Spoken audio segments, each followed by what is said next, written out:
Welcome to the deep dive. Today we're going to tackle something really fundamental, like how do we even know if all these global development efforts are actually working? And how can we, make them better? Yeah, exactly. So we're going to unpack the core principles of what makes a high-quality development evaluation.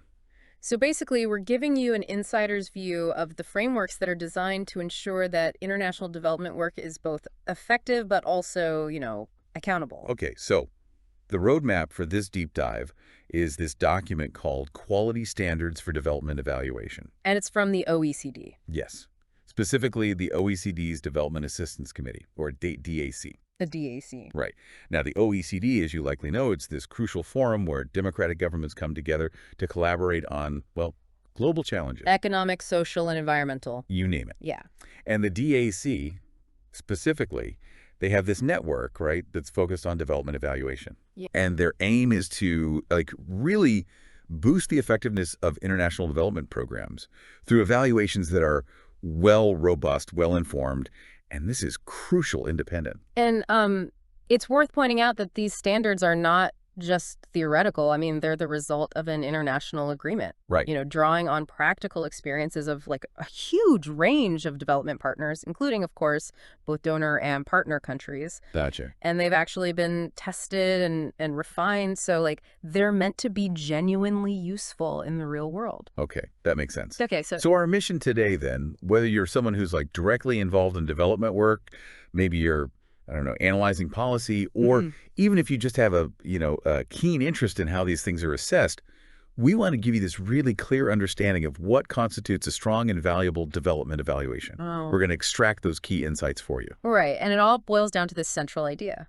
A good quality evaluation gives you evidence that is both credible but also useful. Useful, yeah. This evidence is essential for, strengthening accountability for development results, but also equally important, it's for driving learning and improvement in future initiatives. Gotcha. So that's the core principle we'll be exploring today. That's it.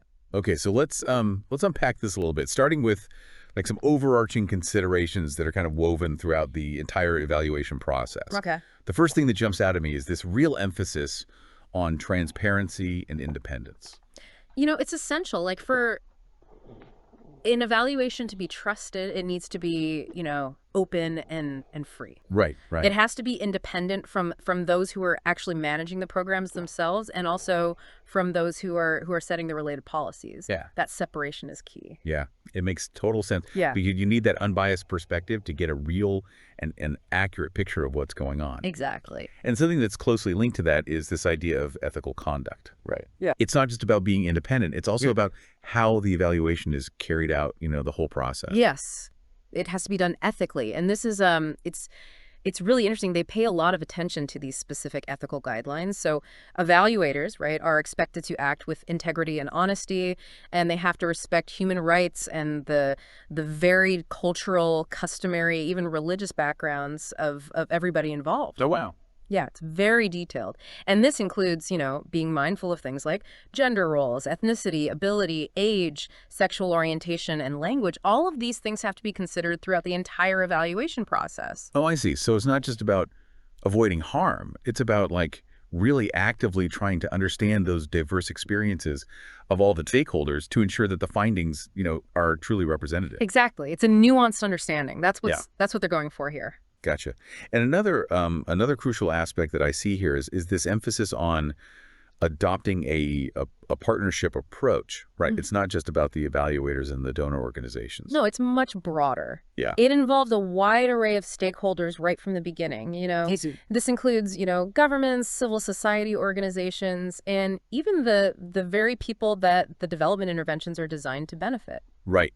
Right. So it's a very inclusive approach, it sounds like. Exactly. And it's meant to, build a sense of ownership and foster mutual accountability for the outcomes. Okay. Because if everybody feels like they have a stake in the process, then they're more likely to actually accept the findings. Yeah. Right. And act on them. And act on them. Yeah. That's the goal. And speaking of, working together, there's also this important point about coordination and alignment.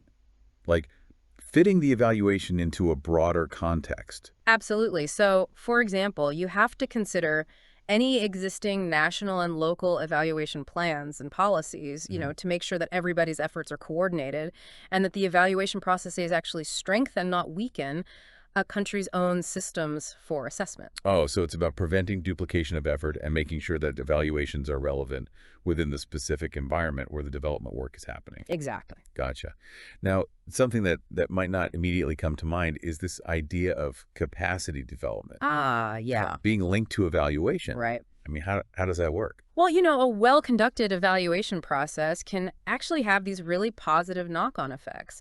So it can boost the evaluation skills and knowledge of development partners. Ah, I see, I see. And, that helps improve how they manage evaluations, increases demand for evaluation findings, and it really helps cultivate a culture of accountability and learning. Gotcha. So the evaluation itself is like this valuable learning opportunity for everyone involved. That's okay.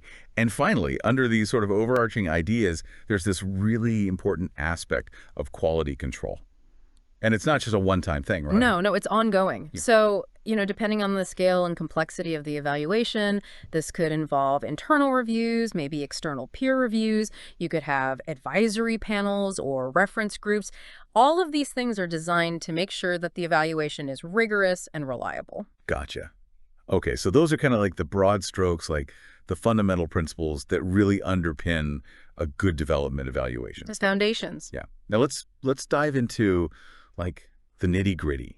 How does an evaluation actually get started? Right. What about the purpose, the planning, the design phases? So yeah, this is where we get into the details. So it all begins with a really clearly defined rationale, right? So before you even think about the specifics of like how the evaluation is going to be done, you need to be really crystal clear on why this evaluation is being conducted. Like, why now?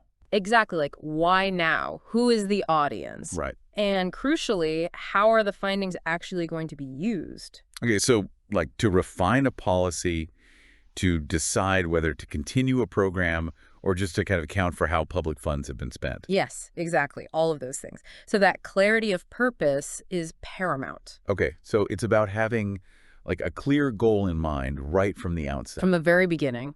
Yes. And then from that broad rationale, you need to drill down into like specific objectives, right? Yes. So the specific objectives define what the evaluation aims to discover. So for instance, is it to measure the results of an intervention? The outputs, the outcomes, impact. Exactly. Yeah. Or is it more about generating findings, conclusions, recommendations to inform the design and implementation of future projects? Ah, so those objectives really give the evaluation its focus. That's right. It gives it that specific focus. And then you've got to define what exactly is being evaluated. Okay, so what's being evaluated? Yeah. We call this the evaluation object and its scope. So you need to describe the development intervention itself, including the underlying logic.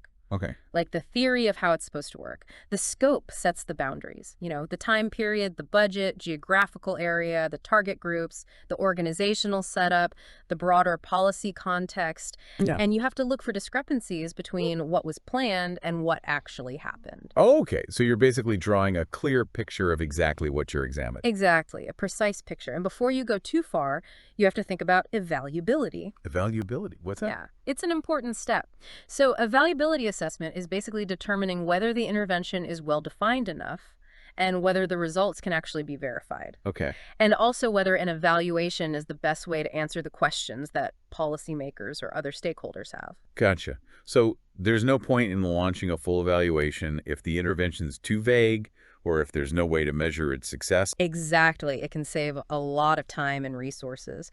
And then going back to what we talked about earlier, stakeholder involvement is super important in this phase as well. Oh, right. Getting everybody on board. Absolutely. So relevant stakeholders need to be involved early on in the design phase. Right. So they can help identify the key issues and questions.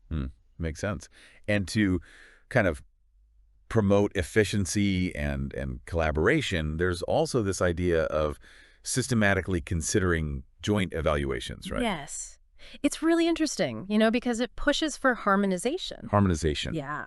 So joint evaluations where multiple agencies and/or partner countries collaborate can address, these common questions and concerns, and it's much more efficient. Oh, so instead of multiple separate evaluations, you pool resources and expertise. Exactly. Okay.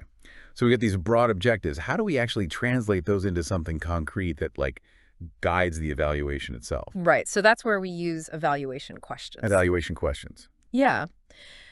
Basically, you break down the objectives into specific answerable questions. Oh, And those questions are going to drive the process. And importantly, those questions should also address the cross-cutting issues we talked about earlier, like gender and environment, for example. okay, so the questions act as like a roadmap. That's right, the roadmap for the evaluation. And then you need to choose your evaluation criteria. Okay, now the document mentions these agreed DA criteria. What are those? Yeah. So the core DAC criteria are relevance, efficiency, effectiveness, impact, and sustainability. Okay, so relevance, like, are we even tackling the right problem? Exactly. Efficiency, are we using resources wisely? Right. Effectiveness, are we achieving our goals? Yes. Impact, what are the broader changes? Positive or negative. Yeah. And sustainability, will the benefits last? Exactly. Okay, and it's worth noting that while these are like the standard criteria, their application can be adapted based on the specific, questions and objectives. Right. And if any of these criteria aren't used, or if you add additional criteria, you have to explain that really clearly in the report. Okay, so how about like the approach and methodology, Yeah. how you're actually going to answer those questions? Right. So here's where you decide on your data collection and analysis techniques. Okay. And this methodology has to be carefully chosen based on the purpose, scope, and those evaluation questions. Okay. And sometimes an initial, inception report can be helpful here. Inception report. Yeah, just to kind of solidify things. Gotcha. So the methodology should, outline the design and justify the chosen techniques. It's also super important to distinguish between those different levels of results, the inputs, outputs, outcomes, and then the longer-term impact. Okay. So we're not just collecting data, we're collecting the right data in the right way to effectively answer the questions. Precisely. Now, of course, none of this can happen without adequate resources. Right. The evaluation needs to have proper funding, staff, and enough time to do it effectively. Right. It's an investment. It is. And to ensure that things run smoothly, there also need to be, clear governance and management structures in place. Yeah, and these structures should be tailored to the specific context and objectives of the evaluation. The governance structure is meant to, safeguard the credibility, ensure inclusiveness, and promote transparency. And management is more about the day-to-day administration of the evaluation. Okay. So all of this planning and expectation setting, it leads to a really important document, right? Yeah, the terms of reference, the TOR. Tour. This is basically the blueprint of the evaluation. Okay. It's a written document that lays out the purpose, the scope, the objectives, the methodology, the resources, the timeline, the reporting requirements, all the expectations. And everyone involved needs to agree on it. Okay, so the planning and design phase is really about laying that solid foundation for a credible and useful evaluation. Exactly. So let's move on to what happens next. Implementation and reporting. First, you need a good evaluation team. Right. And selecting the team is crucial. The standards emphasize a transparent and open process. Okay. The team should have a mix of skills and relevant knowledge. You need to think about gender balance, include professionals from the partner countries. So it's about having a well-rounded team with the right expertise. Exactly. And probably one of the most important things is the independence of the evaluators. Oh, yeah. I mean, that seems absolutely fundamental. It is. The evaluators have to be independent from the intervention itself, the policies, operations management, and also from the beneficiaries. Right. Any conflicts of interest need to be disclosed. The team has to be able to work freely without interference and have access to all the information. So that independence is really the bedrock of an objective assessment. It is. And throughout the process, you have to keep consulting with stakeholders. Okay. So the standards reiterate that it's really important to consult with a wide range of stakeholders. Well, as partners and donors. Yes, and give them opportunities to contribute. And of course, you have to protect the rights and welfare of everyone involved in the evaluation. Right. Anonymity and confidentiality when needed. Exactly. So it has to be ethical and inclusive. And practically speaking, evaluations also have to be completed on time and within budget. Right. To be useful to the decision makers. Right. So efficiency is key. And any changes to the time frame or budget need to be reported and agreed upon by everyone. Okay. Transparency is key. So all this work leads to the evaluation report. What are the key elements that make for a good report? Well, the main goal is that it's understandable and relevant to the audience. Gotcha. So starting with a clear and concise summary. Exactly. The executive summary should give you a quick overview of the findings, conclusions, recommendations, and lessons learned. Okay, and then the report needs to set the stage by describing the context. Right. So you need to describe the policy context, the socioeconomic context, the institutional setup, stakeholder involvement, and she's also assess how this context influenced the performance of the intervention. Okay, so it's about understanding the environment where the intervention happened. Exactly. Then there's the intervention Needs a line. logic. Okay. The report needs to describe how the intervention was supposed to achieve its goals, the key assumptions, the factors. So digging into the why behind the what. Exactly. And then you have to explain where the information came from and how reliable it is. Right. Transparency is key. Absolutely. You need to describe all the sources of information, the data collection methods, and critically assess the validity and reliability of the data. And you should include lists of interviewees and sources, respecting privacy, of course. Okay. And speaking of transparency, the report needs to explain the methodology that was used. Yes, and not just state it, but describe it, explain how it was applied, and justify the choices that were made. Okay. So, you need to explain how you determined attribution or contribution to the results. And any constraints encountered during the evaluation should be acknowledged, like limitations in data, access, anything like that. So the reader should be able to understand exactly how the evaluation was conducted and any limitations. Exactly. And when you present the analysis, clarity is really important. Right. So present the findings, conclusions, recommendations, and lessons learned separately. Separately, yeah. Yeah, but make sure the connections between them are clear. Okay. Any assumptions you've made in the analysis, make those explicit. Gotcha. So it's all about having a clear, logical chain of reasoning. That's right.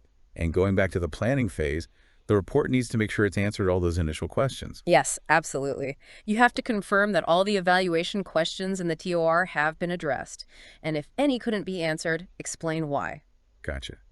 And it's important to be upfront about any challenges or limitations encountered. Yeah, you need to openly discuss any limitations in the process, methodology, or data. Be transparent about any challenges or obstructions, anything that could potentially influence the findings. Because no evaluation is perfect, and acknowledging those limitations strengthens the credibility. Exactly. Now, what happens if there are disagreements within the evaluation team? Oh yeah, that's a good point. It can happen. So team members should be able to express any disagreements they have, and any unresolved differences should be acknowledged in the report. Okay. And finally, the report needs to take stakeholder feedback into account. Right. So stakeholders should have a chance to comment on a draft report. Okay. And the final version should reflect those comments and acknowledge any disagreements. Okay. So the reporting phase is about being thorough, transparent, and responsive to feedback. Absolutely. To make sure the report is as useful and credible as possible. Now, what happens after the report is finalized? How do we make sure that it leads to actual change? That's where the follow-up use and learning comes in. Okay. This is where the real impact happens. Right. So the standards emphasize that evaluations need to meet the needs of the users. The intended users, yeah. Yes. The conclusions, recommendations, lessons learned, they need to be clear, relevant, targeted, and actionable. And the evaluation has to be delivered in a timely manner to be useful.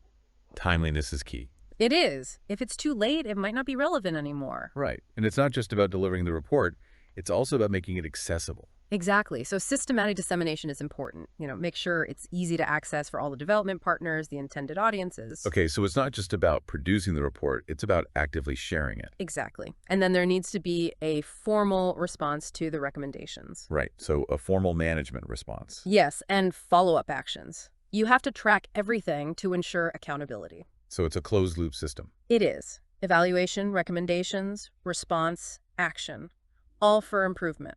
And finally, there's dissemination to really broaden the impact. Right. The evaluation results need to be presented in a way that's accessible, and they should be distributed both internally and externally. So sharing the knowledge widely to benefit the whole development community. Exactly. To contribute to better development outcomes. Okay, well, this has been a really insightful deep dive into the principles of high-quality development evaluation.